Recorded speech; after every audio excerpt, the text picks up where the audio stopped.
यहाँ पर पहुंचे। आगे बढ़ेंगे और हमारे साथ we have Mr. C.S. Liew now coming on stage to talk about on what his sense is or what really needs to be done. Good evening, ladies and gentlemen. Yes, I'm from Singapore, the country that faces the greatest food security and water security, right?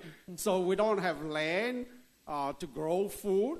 90% of the food that we eat in Singapore is imported, and the government wants to increase that to 30%. And how can we do that? It's almost impossible, right? So the government encourages rooftop farming, indoor farming, right, and plant-based meat, alternative proteins.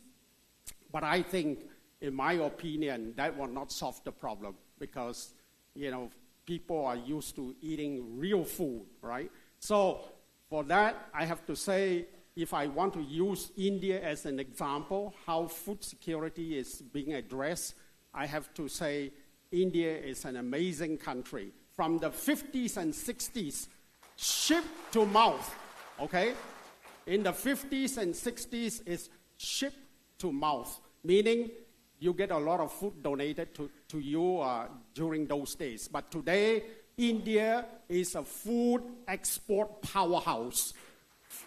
$50 billion of food is exported out of India, right, today. And India is also the largest food exporter in terms of rice. $11 billion worth of rice is exported. What does that mean? Does that mean that there's no room for improvement?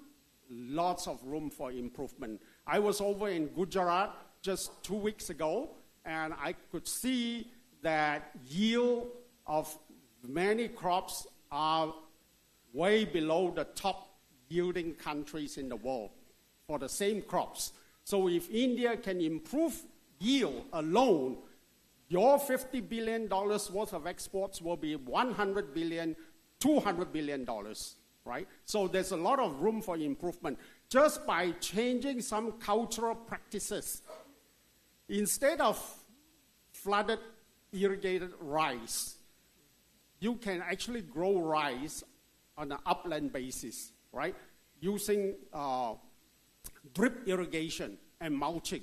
As simple as that, right? A lot of people in India are saying, yes, CS, you just told us that India is the largest rice exporter in the world, $11 billion, but you know that we're exporting precious water, of India overseas. Now, you don't have to export precious water. You don't have to use so much water to grow rice. You can actually do drip irrigation, right? And drip irrigation is still, the penetration is still very low in India in spite of government incentives for farmers to convert to drip irrigation. And also I saw in Gujarat 2 weeks ago, crops like banana, sugarcane, okra, is all furrow irrigated, right? Lots of water being wasted. You can actually use drip irrigation, right? So this is what I said to everyone. It's as simple as converting it to drip irrigation and plastic mulching. That is what I call low-tech, high-impact, super returns kind of technology. We're not talking about AI. We're not talking about drones. We are not talking about, digital agriculture, blockchain. We don't need all that. It's as simple as just changing some cultural practices. So, in my opinion, we have no problem feeding 10 billion, 9 billion, 10 billion people by 2050, simply because there's still a lot of scope to grow more without actually increasing agricultural production using more land. But just on the land alone, did you know that 60% of the world's arable land that is not yet tapped lies in sub-Saharan Africa? And there are millions of hectares more in Brazil. We're not talking about tearing down the Amazon forest to grow more. So we don't need to even grow more to feed the 9 or 10 billion people that we're going to have by 2050, right? We just have to increase yield. And there are so many technologies that can do that, right? So, new genomics technology, gene editing, right?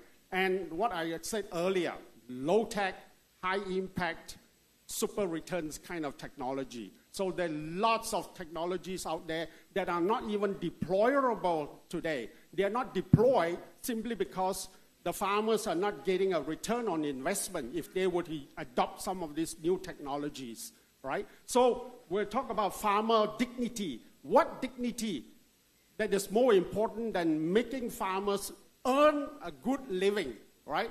So the poor farmers need to make a good living. That's the greatest dignity that we can give to farmers, right? But then there's always the conflict, right? If you increase farmer income, then consumers start to complain. We have to pay more for food, right? So there's always this kind of conflicting issues. So overall, I have no issue. I have full confidence that we can feed the additional population, and even then with sustainable agriculture and regenerative agriculture, right? Because of what I said earlier. Thank you. Thank you so much.